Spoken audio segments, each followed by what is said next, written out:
Hi everybody, welcome back to my channel. This is Mars, your modern ina. And for today's video, I would like again to share another DIY Christmas decor.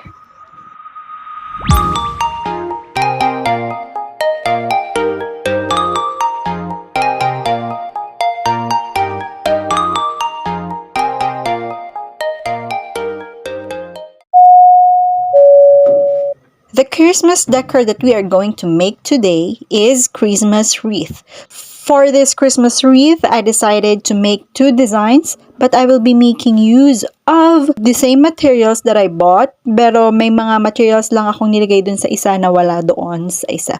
Without further chismis and talks, let's now begin. So here I am already preparing the ribbons. If you are familiar with this ribbon, ibig sabihin napanood nyo na po yung aking DIY Christmas tree. Because this is also the same ribbon that I used when I made that DIY Christmas tree. If you haven't watched that DIY Christmas tree that I made, check out the links on the description box. Alright, let's proceed. So nakikita ninyo na sinusukat ko yung mga ribbons doon sa ring. By the way, I made use of the macrame ring. I have already painted these macrame rings with gold paint. Para madikit natin siya, I just need to use the hot glue gun. So, I'll be putting 3 strands of these ribbons on the macrame ring. Of course, just be careful when putting this hot glue kasi talagang nakakapaso siya. So, tansya-tansya lang ang ginagawa natin dito. As you can see, okay? So, pero meron na akong clear visualization of how am I going to do this. Ayan, so I'm just putting on the glue sa ating ribbon. Basically, lang ginagawa ko muna yung isang side, which is the left side. Kasi mas magandang idikit para batak na batak yung ating ribbon once we put the other side of it. Para hindi siya medyo lousy, ano? Okay. So, that's how you do it. Alright, it's time to flip it over. Pero make sure na tuyo muna yung doon sa harapan bago ninyo siya i-flip. Why? Kasi didikit yung glue guns na pinatong ninyo siya sa table. May tendency kasi na matanggal din yung ribbon. So this is how you are going to secure the ribbons at the back para hindi siya matanggal. Yan. Just put on the glue and then medyo i-fold lang ninyo yung ribbon. Just in case na may mga excess, you can also cut it.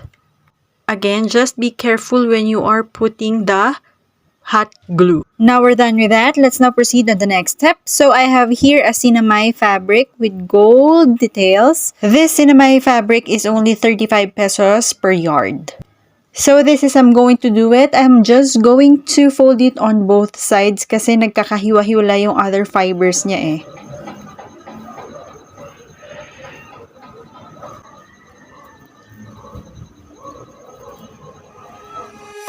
When I walk into the kitchen, you saw the look on my face, you saw the look on my had to get out of this place.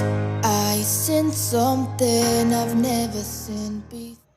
Let's now put on the flowers.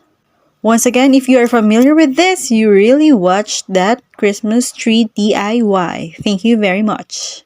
I've never seen before. When you put on the pineapple, we couldn't be friends anymore. Pineapple blossoms. Yay! It's almost done. So let's just put on the ribbon para pwede na natin siyang isabit. Medyo nakukulangan ako sa flower, so I'll just put one more.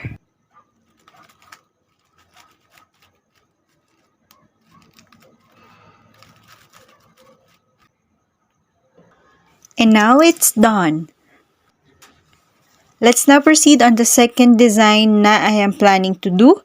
Same materials pa rin naman ang ating gagamitin. It's up to you kung isa lang ang gagamitin nyo or gagawin ninyong design. But for me, parang gusto ko pa ng isa pa. Same thing, macrame ring, tapos itong cinnamon na fabric.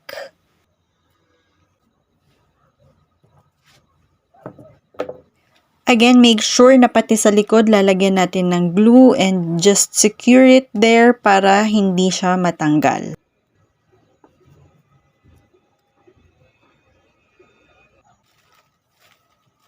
Yan, I am also again using these flowers, yung gold tsaka yung silver. Pizza, it's a fruit and you know that pineapple doesn't go on pizza. Okay, I will be putting this gold cord. And dahil hindi pa ako nakontento sa gold cord, lalagyan ko rin siya ng ribbon. They just don't belong.